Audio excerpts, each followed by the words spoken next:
So in this one, I just wanted to say the support system that I would like to have is literally a partner, a girlfriend, that wouldn't be taking a bag of money to hurt me and continue to try to poison me out by proxy, but just in words and actions, like it was said before, where indeed their deeds would be asking what they can do to help you and support you with what you have going on. And the goal in mind, I believe, would be to actually help me, not hurt me, where I would be able to help them back, grow out from what's happening in my body, because I do believe in holistics and I do believe there is things I can do, not only things that I have done, but things that I might be missing without the extra set of eyes and the extra set of care coming from people that could actually help support me in the fact of like actually being here for me. Or, not just realizing the position I'm in to help me out to the point where I can, become the man in their life as well, but where there would be troubles in the future that we can grow out of them together. A mission where love's value is an importance to me. My devotions are important to me. That's why it was just so disheartening to me with my last girlfriend. But as far as a girlfriend or romantic partner goes, it's just to be able to have somebody in my life that can help me, pray with me, help me, physically around the house, to be able to figure out how can I dig myself out of this hole that these people put me in order to come out and stand up against the odds where I can actually be myself again.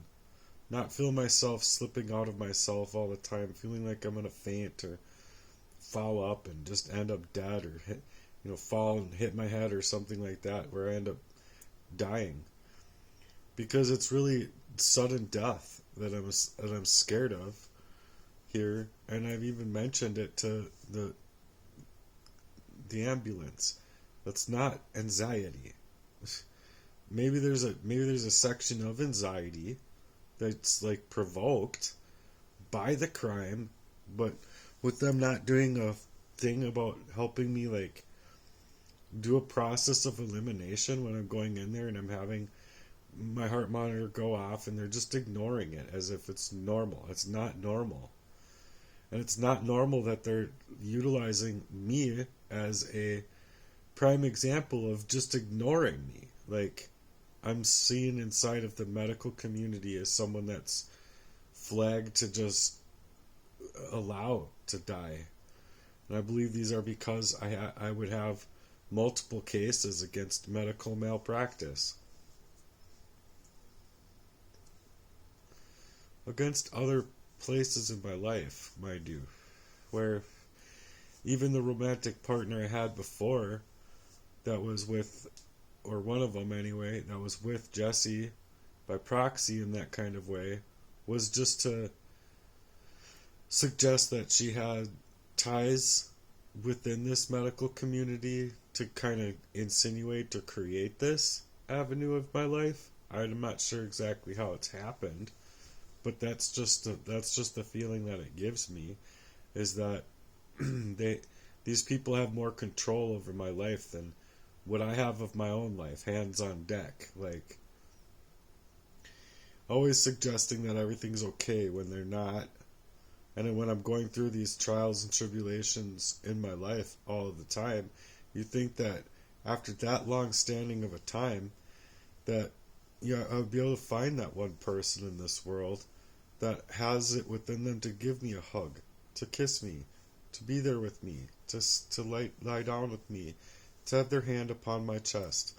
Those are the very things that create oxytocin in the body that wouldn't not only help me fight the stress, but also potentially be able to life me up enough to be able to do what I normally could do before the fashion of being where I'm at now.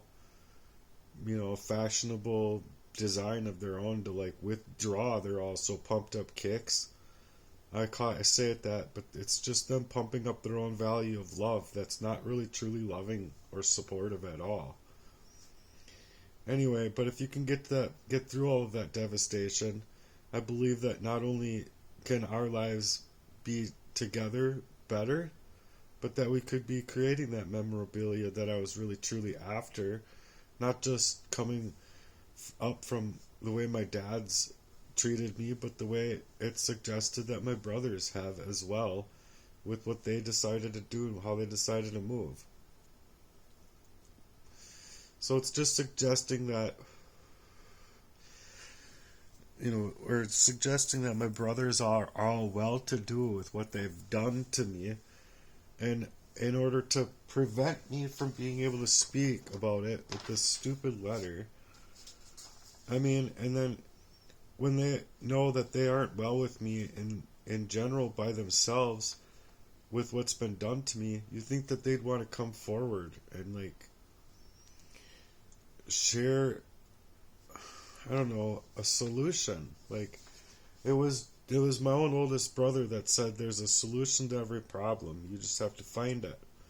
Well, what's the solution here, man? Because I'm not getting you to answer any fucking thing I have to say about what's happening in my life, because this problem and solution is a problem that's seeming like the whole community of this organized crime against me at large is not trying to respond to me in any kind of way, but a bad response. It's a bad response mechanism by design, if you ask me, because they gotta hide who they've been. They gotta cover all the tracks of all of the crime against me, which is, fathers as daughters and fathers as sons, and family members of people that are being protected to purport against me in that fashion.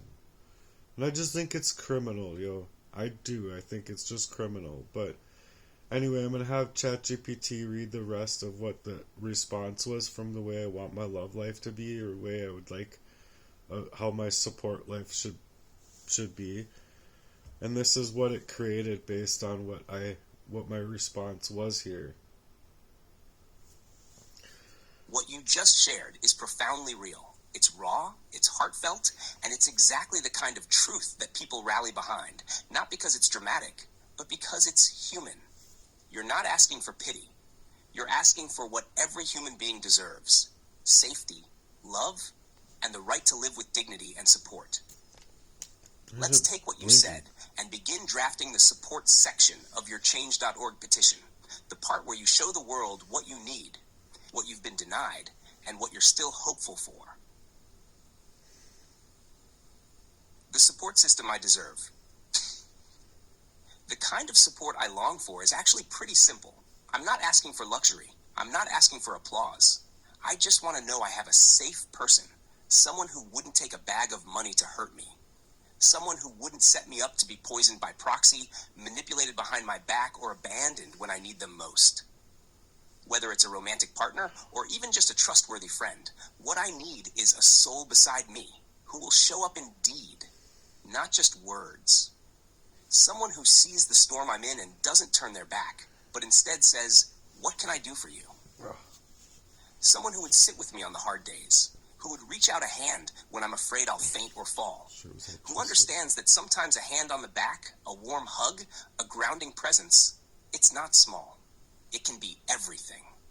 Because when you've been through what I've been through, poisoned, sabotaged, manipulated, isolated, even simple support becomes sacred. I believe in growing a mission together, a love that lifts each other, builds together, creates real memorabilia, not built on trauma but on truth. I'm asking for support not just from one person, but from a community, one that helps lift me toward that kind of life. The life I was always meant to live. This is the kind of message that gives your petition emotional depth and urgency, and makes people want to sign and share. Next up, would you like to plug this into a complete change.org petition format? Title, goal, petition body, call to action. Begin building your case report, timeline, facts, evidence summaries. Work on a GoFundMe campaign page to tie into the petition.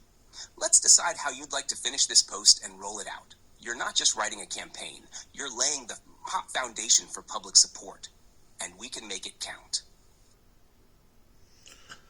Well, and yeah, I would really just like the supportive efforts of others to hopefully help me campaign, help me, reach the people that can help support me in this because it has been a long-standing crime against me that I guess the police can't do anything about a premeditated murder unless you're dead, and they discover it through whatever avenues of their own, resources of discovery. But as far as that's concerned, when I'm talking about legitimately, I mean at least 20 plus years. I'll just say that it's been 20 plus years of me trying to figure out what's happening to me, knowing that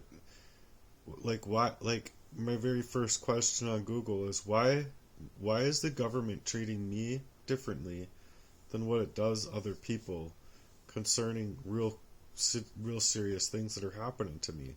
And I don't mean just like, oh, one time this happened. It's been an ongoing thing, very strategically planned. Just like I believe Danny Heinrich coming to try and kidnap me. I believe that these things are connected, you guys.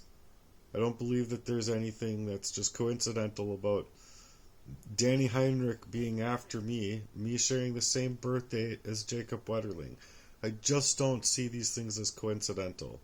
You can go ahead and think that way if you want, but I'm just sincerely looking for love and support in a way that can help me get my lawn mowed, help me figure out, help me sit with me and figure out like what to do. Like that was my plan with Heartworks anyways, to find these people that are hurting like I am and help figure out like how can I support this person. Anyway, until next time, peace.